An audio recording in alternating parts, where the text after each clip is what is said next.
It comes from Naples, Italy, and it is widely considered the original pizza. The dough is made with just a few ingredients: flour, water, salt, and yeast, and it is left to ferment slowly, sometimes for days. When baked in a wood-fired oven at extremely high temperatures, the crust puffs up quickly, leaving a soft, chewy interior with a slightly charred exterior. The toppings are kept minimal: a simple tomato sauce, fresh mozzarella, and basil.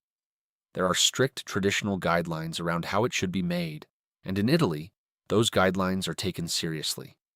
The result is a pizza that feels light despite being rich in flavor. This is technically a style of Neapolitan pizza, but it has become so iconic that it stands on its own.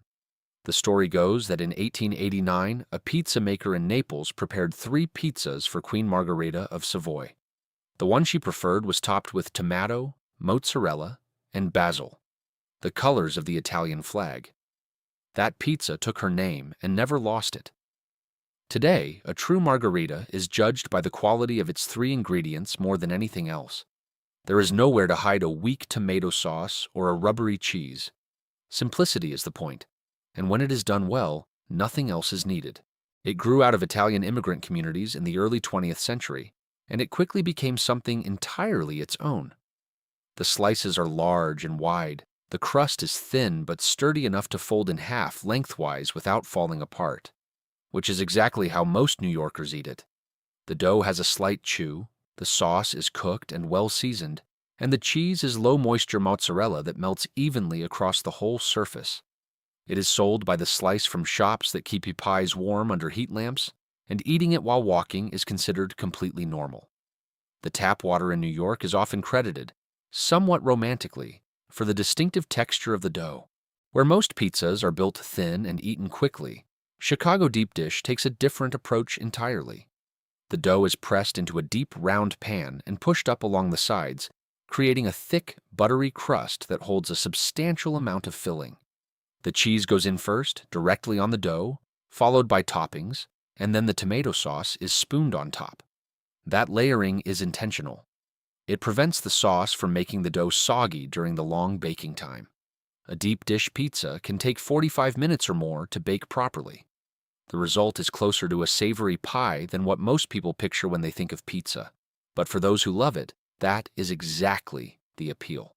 In Rome, pizza comes in 2 main forms, and they are quite different from each other.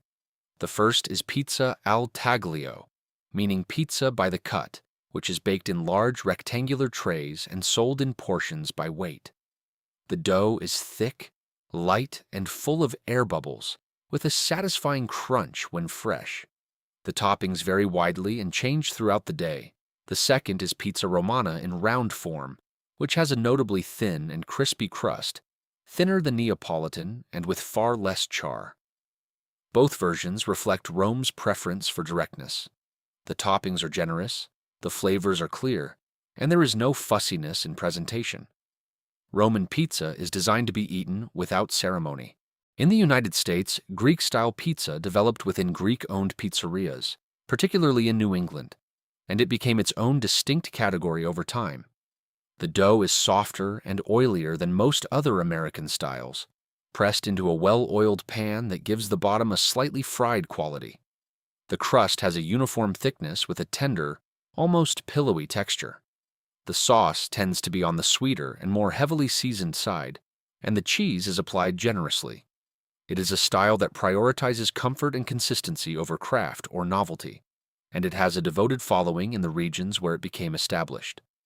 Many people grew up eating this style and consider it the standard by which all other pizza is measured.